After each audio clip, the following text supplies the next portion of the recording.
গরমের তীব্র দাবদাহের মধ্যে বরফাচ্ছন্ন হুগলির আরামবাগের বিভিন্ন জায়গা রবিবার বিকেলে শিলাবৃষ্টিতে গোঘাট অঞ্চলের বিভিন্ন জায়গা কার্যত সাদা বরফের চাদরে ঢেকে যাওয়ার মতন অবস্থা তৈরি হয়। চৈত্রের শুরুতেই কালবৈশাখীর সঙ্গে শিলাবৃষ্টি গরমের হাত থেকে রেহাই পেলেও শিলাবৃষ্টির কারণে ক্ষয়ক্ষতি হয়েছে চাষের।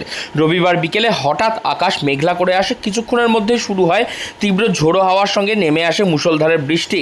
শুধু বৃষ্টি নয়, তার সঙ্গে বাড়তি যোগ হয় ছোট ছোট গোলাকৃতির বরফ। প্রায় কয়েক ঘন্টার শিলাবৃষ্টিতে হুগলির গোঘাটের রাস্তাঘাট একবারে সাদা বরফের চাদরে। সেই ভিডিও এখন সোশ্যাল মিডিয়ায় ঘুরে বেড়াচ্ছে মানুষের মোবাইলে। হঠাৎ শিলাবৃষ্টি একদিকে যেমন তীব্র গরমের হাত থেকে রেহাই মিলেছে, অন্যদিকে এই শিলাবৃষ্টি দুশ্চিন্তার কারণ হয়ে দাঁড়িয়েছে আবার স্থানীয় কৃষকদের কাছেও। আজ বিকেল 5টা নাগাদ কুমারগঞ্জ অঞ্চলের পার্শ্ববর্তী এলাকা যেমন শালকোনা, ভুরকুণ্ড, কুমড়া, মসজিদপাড়া এইসব এলাকায় এবং আরও কিছু গ্রামে প্রচণ্ড রকম প্রাকৃতিক দুর্যোগ এবং তার সাথে ঝড় বৃষ্টি এবং বিরাট শিলাবৃষ্টি হয়। এই শিলাবৃষ্টির ফলে চাষিদের বোরো ধানের ব্যাপক ক্ষয়ক্ষতির আমরা আশঙ্কা করছি এবং কিছু জায়গায় আলু তোলা হচ্ছিল, আলুরও বিরাট পরিমাণ ক্ষতি হয়েছে।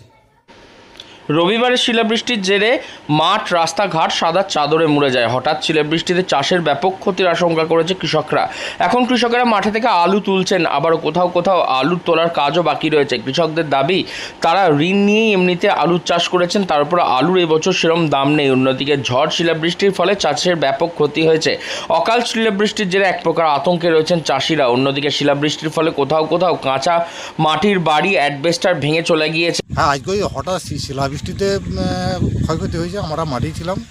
হ্যাঁ, মাঠ থেকে ছুটে চলে এসে কেউ হয় মিনি ঘরেতে ঢুকেছে, কেউ হয় এই পাইপের ভেতরে ঢুকে পড়েছে।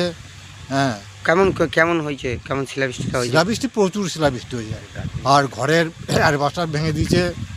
হ্যাঁ, এইসব ক্ষয়ক্ষতি। এবার যেগুলো আলু ভেঙে বস্তা করা আছে তার ভেতরে মানে শিল ভেদ করে পর্যন্ত ফুটো করে দিয়েছে আলু। কেমন ক্ষয়ক্ষতি হয়েছে? ক্ষয়ক্ষতি ভালোই হয়েছে। বাড়ি ঘরে বাড়ি ঘরের ক্ষয়ক্ষতি হয়েছে। আমারই বাড়ি ওই অ্যাডবেস্টার ভেঙে পড়েছে, ফুটো করে দিয়েছে কয়েকটা জায়গায়। কত বিঘা আলু চাষ ছিল? আমার আলু ছিল 3 বিঘে 5 কাঠা। বলছে আলু তো মাঠে সব পড়ে আছে, আর ওই শিলাবৃষ্টি তো হঠাৎ করে আমরা ভাবতে পারিনি যে এরকম শিলাবৃষ্টি হবে বলে। কতক্ষণ হয়েছে শিলাবৃষ্টিটা? মোটামুটি ধরুন না 15-20 মিনিট। কোথায় ছিলেন আপনারা? আমরা এই মিনি ঘরের ভিতরে ছিলাম। চাষের কি ক্ষয়ক্ষতি হয়েছে? হ্যাঁ, চাষের তো ক্ষতি হবে। শিলাবৃষ্টি মানে তো ধরুন না, তো শিলাবৃষ্টি মানেই তো ক্ষতি। কোথায় ছিলেন তখন? তখন আমরা ছুটে চলে এসেছিলাম, এসে মিনি ঘরেতে আশ্রয় নিয়েছিলাম। আতঙ্কে আছেন? হ্যাঁ, আতঙ্ক মানে বিরাট আতঙ্ক। এই তো এখনও দেখছি মেঘের পরিস্থিতি খুবই খারাপ। কত বিঘা আলু চাষ ছিল আপনার? মোটামুটি 3 বিঘার মতো। সব আলু উঠে গিয়েছিল না মাঠেও আছে? মাঠে কিছু আছে আর তুলে নিয়ে গেছিলাম।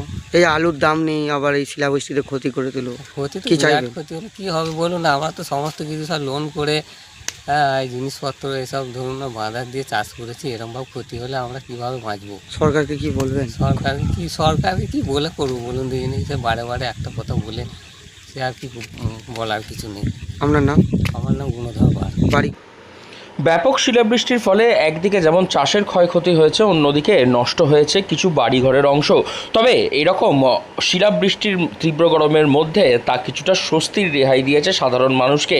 এবং রবিবার বিকেলে একেবারে চৈত্রের শুরুতে কালবৈশাখীর সঙ্গে শিলাবৃষ্টি হওয়াতে একেবারে হুগলির গোঘাটের রাস্তাঘাট এক সাদা বরফের চাদরে ঢেকে যায়, যা একেবারে স্থানীয় মানুষদের কাছে এক অন্যরকম দৃশ্য। এবং সেই দৃশ্যই মোবাইল বন্দি করে সোশ্যাল মিডিয়ায় আপলোড করছে এলাকার মানুষজন। হুগলি থেকে রাহি হালদার, লোকাল 18 বাংলা।